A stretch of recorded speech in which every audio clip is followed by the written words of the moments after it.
Now we're looking at morphological transformation.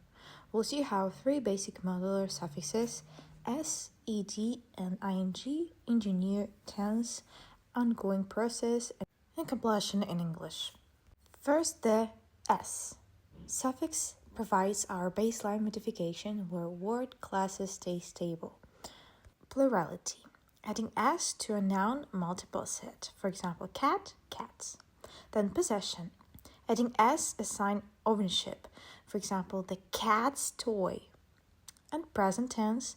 Adding s to a verb marks the third person singular. For example, mom plays. Next, we have the ing and ed suffixes, which act as catalyst. This is the multiplication effect. By attaching these suffixes to a single verb root, you transform an action into a noun, adjective, or adverb. The ing suffix is our universal marker for an active, ongoing state. It has zero irregularities. It attaches smoothly to any verb root, whether regular like painting or irregular like breaking. Once ing synthesizes a word, its position in the sentence determines its function. Process noun or gerund functions as the subject. For example, painting is great. Then verbal adjective, participle 1, modifies a noun. For example, this painting man.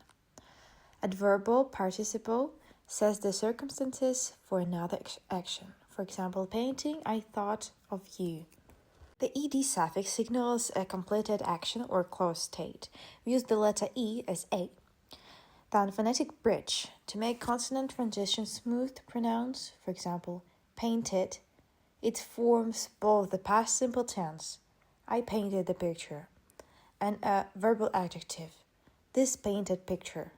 With regular verbs, completion functions split into distinct historical forms. The base or infinitive, break.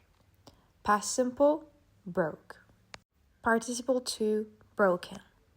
To choose between ing and ed, we use the matrix. Ing represents active processes where the entity does the action. For example, the breaking storm is universally predictable. Ed represents results where the entity receives the action. For example, the broken tree. It requires memory mapping for irregular roots.